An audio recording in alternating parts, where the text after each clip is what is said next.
No how foundation आणि इनोरा यांच्या संयुक्त विद्यमाने तसेच अदानी फाउंडेशनच्या आर्थिक सहाय्यातून राबवण्यात येत असलेल्या माझा कचरा माझी जबाबदारी या अभिनव उपक्रमाअंतर्गत कंपोस्ट प्लांटर प्रकल्पातील लाभार्थ्यांचा कौतुक सोहळा शुक्रवारी उत्साहात पार पडला। हा सोहळा कुंडेवाहा येथील रायगड जिल्हा परिषद शाळेत आयोजित करण्यात आला होता। या विशेष कार्यक्रमाला प्रमुख उपस्थिती म्हणून प्रसिद्ध अभिनेत्री अलकाताई कुबल आणि जिल्हा ग्रामीण विकास यंत्रणा प्रकल्प संचालक प्रियदर्शनी मोरे उपस्थित होत्या।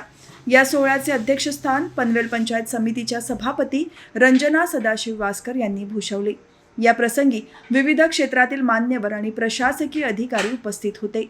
यामध्ये अलका कुबल, जिल्हा ग्रामीण विकास प्रकल्प संचालक प्रियदर्शनी मोरे, सभापती रंजना वासकर, पंचायत समिती सदस्य मनीषा पाटील, विस्तार अधिकारी महेश घाबडी, संतोष ठोंबरे, सहाय्यक गटविकास अधिकारी राजेंद्र कोलटक्के, सुबोध सिंग, मनुश्री तडवलकर, रुपेश गायकवाड, सदाशिव वासकर, गजानन पाटील, प्रसाद लिमये, रवींद्र ठाकूर, वैष्णवी निंबाळकर, सुवर्ण शेट्टे, सचिन वासकर उपस्थित होते।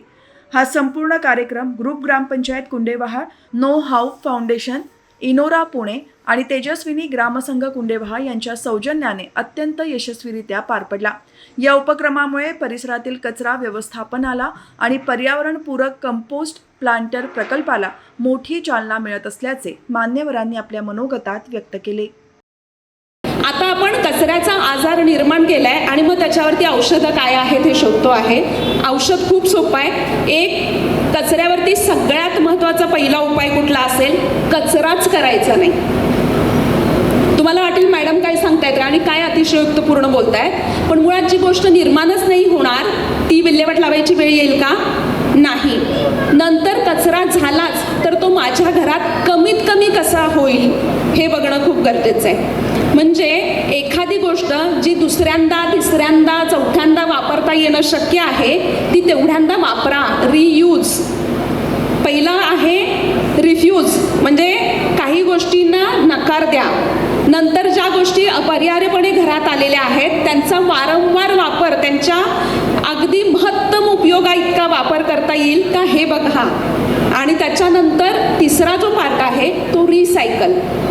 रिसायकल म्हणजे तुमच्या घरात ज्या गोष्टी पुनर्वापर करून त्याचा आता काहीच उपयोग होणार नाही असं लक्षात येईल त्यावेळी त्या रिसायकलिंगसाठी दिल्या जातील, यासाठी आपल्याला बघायचं आहे। आता हे जे करतो आहे आपण हे एका अर्थानं रिसायकलिंगच आहे। आपल्यातलं जे घरात ओला कचरा निर्माण होतो त्याचा परत काहीतरी वेगळ्या प्रकारे आपण पुनर्वापर करण्याच्या दृष्टीनं रिसायकलिंग करतो आहे। त्याच पद्धतीनं घरात निर्माण होणारा सुक्या कचऱ्याच्या बाबतीत पण हे लागू आहे।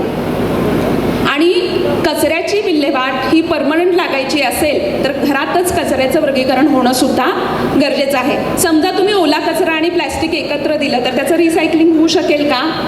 नाही होऊ शकणार, कारण त्याला मर्यादा आहेत आणि त्याचा खर्च पण अवाढव्य आहे। त्यामुळे होणार नाही। मग काय होईल? आपल्या गावाभोवती डम्पिंग ग्राउंड्स वाढत जातील, कचरा वर्षानुवर्ष साठत राहील आणि आपल्या आरोग्याचे प्रश्न परमनंट तयार होतील। त्यामुळं रिसायकलिंगसाठी द्यायचं असेल तर सेग्रिगेशन ॲट सोर्स म्हणजे घरातच कचऱ्याचं वर्गीकरण होणं हाही मुद्दा खूप महत्त्वाचा आहे। मी जेव्हा म्हटलं, पार्थ आणि आदित्य मला भेटले आणि मला त्यांनी सांगितलं, म्हटलं ह्या चांगल्या कार्यात आपल्याला जेवढं काही करता येईल तेवढं करूया। मी माझ्या वतीनेही काही खारीचा वाटा उचलता आला तर प्रयत्न करेन, पण मला सगळ्यांना कळकळीचं आवाहन करावं असं वाटतं की ही जी काही योजना आहे तुम्ही फक्त हेच गाव नाही तर तुमच्या शेजारच्या बाकीच्या सगळ्या गावांना मिळून दाखवा की यामुळे आमच्या गावात काय फरक पडला आहे आणि या खताचा उपयोग आपल्याच झाडाझुडपांना होतो आहे, आपल्याच अंगणात परसदारात आपण ते वापरू शकतो आहे। त्यामुळे हा कचरा कुठेही वेस्टेज जात नाही। आता शहरात बघत असतो, न्यूजपेपरला आपण बघत असतो की कचऱ्याचे ढीग पडलेले असतात। एक संध्याकाळची एक वेळ असते की त्याच्यातनं आपल्याला एक दुर्गंधी येत असते, म्हणजे वाऱ्याबरोबर वास येत असतो घरांमध्ये। तर हे सगळं टाळायचं असेल तर याची सुरुवात प्रथम आपल्या घरापासून, माझ्यापासून करायला हवी। जसा माझा कचरा माझी जबाबदारी तसंच माझं घर, माझं गाव, माझं शहर ही पण आपलीच जबाबदारी हे लक्षात घ्या, कारण नाही तर भविष्यात जगणं कठीण आहे. आपण किती किती प्रॉब्लेम सॉल्व्ह करणार. पंतप्रधान किंवा अजून सरकार जरी किती आपल्याला फक्त सांगत राहिले, पण तुमच्यात बदल नाही घडला तर काहीच होणार नाही. आणि हा बदल मी माझ्यातही घडवून आणला आहे. मी आत्ताच आदित्य पार्थला सांगितलं, तुम्ही आमच्या बिल्डिंगमध्ये पण या, एकदा वेळ द्या 1 तासाची. मी माझ्या सोसायटीही सांगेल, सोसायटीत सांगितलं की बाजूची सोसायटी करेल, असं सगळेच ॲडॉप्ट करत गेले तर शहराचा आणि आपल्या देशाचा विकास व्हायला कधीही कमी होणार नाही, याची मला खात्री आहे. स्वच्छ भारत मिशन ग्रामीण टप्पा 2 अंतर्गत गावात शाश्वत स्वच्छता ठेवण्यासाठी घनकचरा व्यवस्थापनाची मोहीम यशस्वीपणे ग्रामपंचायतीमध्ये राबवण्यात येत आहे. वाढत्या शहरीकरणामुळे कचऱ्याची समस्या गंभीर झालेली आहे. आपला कचरा नदीत नाल्यात न टाकता त्याचे योग्य व्यवस्थापन करणे ही आपली प्रत्येक नागरिकाची नैतिक जबाबदारी आहे. ओला व सुका कचरा वेगळा करणे, पुनर्वापर करणे तसेच कचरा कमी करणे या सवयी लावून आपण आपले पर्यावरण वाचवू शकतो. या अनुषंगाने पंचायतीने ग्रामसभेच्या माध्यमातून घनकचरा व्यवस्थापनासंबंध संकल्प केला. त्यानुसार नोआवो फाउंडेशन, इनोरा ग्रुप यांच्या माझा कचरा माझी जबाबदारी उपक्रमांतर्गत व अदानी फाउंडेशन यांच्या आर्थिक सहाय्यातून प्रत्येक घरात कंपोस्टल प्लांट वापर करण्यात आले. या अदानी फाउंडेशनच्या सहाय्यातून आमच्या कुंडेवाल गावामध्ये 500 कंपोस्टर प्लांटर वाटप करण्यात आले.